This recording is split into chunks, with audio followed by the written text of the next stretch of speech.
Olá pessoal, tudo bem? Vamos a mais uma aula de desenho técnico, aqui voltada para a turma de Química, aula de número 2. Eu sou o professor Paulo Manucci, engenheiro mecânico e design de produto. Hoje nós vamos falar sobre quais são as finalidades do desenho técnico e algumas normas. Bom, o desenho ele é uma forma principal de comunicação e transmissão das ideias de um profissional. Quando nós temos dois profissionais,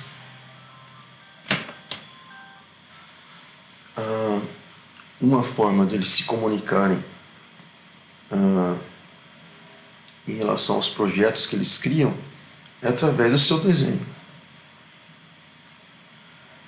E, por exemplo, se nós temos um projetista, ele vai se comunicar, por exemplo, com outros profissionais, e esses profissionais devem compreendê-lo através dos desenhos que ele realiza através de seus projetos.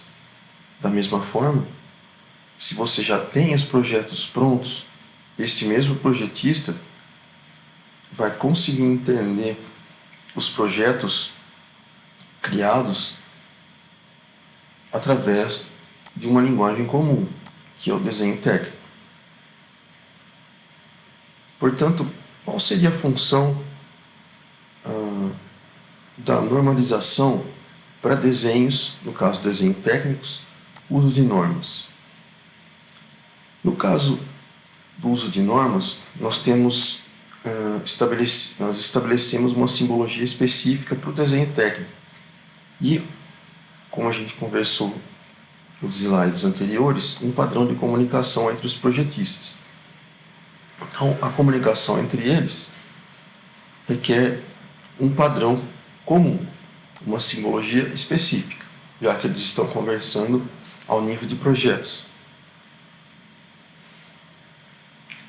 Se a gente falar em relação às normas existentes no mundo, né, nós temos a norma ISO, International Organization for Standardization, que é a Organização Internacional de Normalização, a ISO. Então está aqui o símbolo da norma ISO. Ela surgiu no pós-guerra, tá? Após 1945, 46, e ela foi sediada em Genebra, na Suíça. Qual que era o propósito da ISO? Ela desenvolve normas, tá? Ela desenvolve normas, promove essas normas. Onde? Em todos os países do mundo. Tá? Então, essa é a função da organização ISO. Só que cada país costuma adaptar suas próprias normas. O Brasil não seria diferente. As normas de execução dos desenhos técnicos são editadas, no caso, aqui no Brasil, pela organização APNT, Associação Brasileira de Normas Técnicas. Então é ela que adapta as condições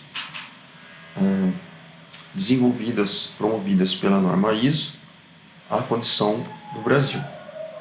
Mas em outros países? Outros países, por exemplo, como nos Estados Unidos, nós temos a norma ANSI, um outro tipo. Na Alemanha, nós temos a norma DIN. Inclusive, muitas das normas brasileiras são adaptadas utilizando-se a norma DIN. E a norma japonesa, a JISC. Tá? Então, cada país se adapta de acordo com as suas necessidades, seguindo o padrão que é a norma ISO. A norma geral para o desenho técnico que nós vamos utilizar é a norma NBR 10.647. O que ela define? Tá? Ela vai definir quais são os tipos de desenho, se eles são projetivos ou não projetivos, por exemplo.